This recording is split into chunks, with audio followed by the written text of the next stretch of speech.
బస్టాండ్లలో దొంగతనాలకు పాల్పడుతున్న అంతర్రాష్ట్ర దొంగల ముఠాను జడ్చర్ల పోలీసులు పట్టుకున్నారు.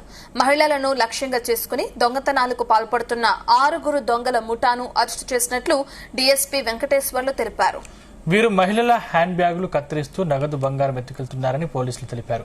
బాధిత మహిళల ఫిర్యాదు మేరకు తనిఖీలు చేసి దొంగలు పట్టుకున్నట్లు తెలిపారు. వారి వద్ద నుంచి 10 తులాల బంగారు ఆభరణాలు, కియా కారును స్వాధీనం చేసుకున్నారు. ముఠా నాయకుడిపై గతంలో 15 కేసులు ఉన్నాయని నిందితులను రిమాండ్కు తరలించారు.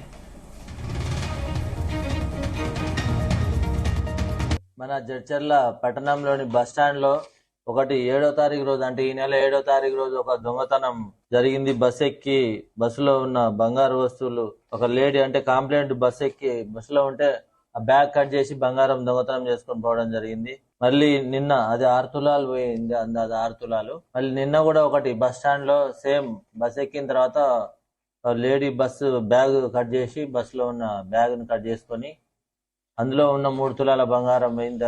అంటే మొత్తం కలిస్తే 10 తులాల దాకా బంగారం పోయింది మన దగ్గర.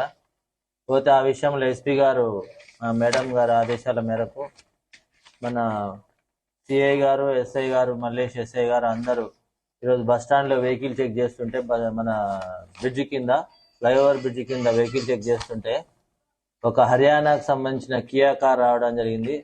ఆ కియా కార్ లో ఆపి చెక్ చేస్తే అందులో 6 మంది ఉన్నారు. వాళ్ళు కొంచెం అనుమానాస్పదంగా ఉంటే పోలీస్ స్టేషన్ తీసుకొచ్చి ఇంట్రాగేషన్ చేస్తే వాళ్ళు 6 హర్యానాకు చెందిన వాళ్ళు. ఇందులో వాళ్ళ ఇంట్రాగేషన్ ప్రకారం సందీప్ అని ఇంపార్టెంట్ ఇతను ముఠా నాయకుడు. ఈయన మీద ఒక 15 కేసులు దాకా ఉన్నాయి, పాత కేసులు.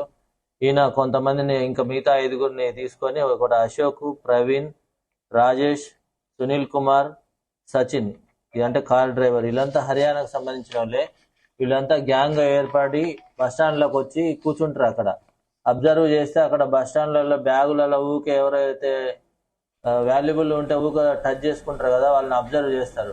అబ్జర్వ్ చేసి వాళ్ళు బస్ ఎక్కగానే వాళ్ళ వెనకంగా బస్ ఎక్కి ఆ బ్యాగుని వాళ్ళ ఇంకా మిగతా వాళ్ళు ఉంటారు కదా 2-3 అందరు కలిసి ఆమె దృష్టి మరల్చి ఆ బ్యాగుని కట్ చేసి బ్యాగులో ఉన్న బంగారం తీసుకొని కొద్ది దూరం పోయినాక దిగి వెళ్ళిపోతారు. వాళ్ళు డైలీ వాళ్ళు చేసే పని అది.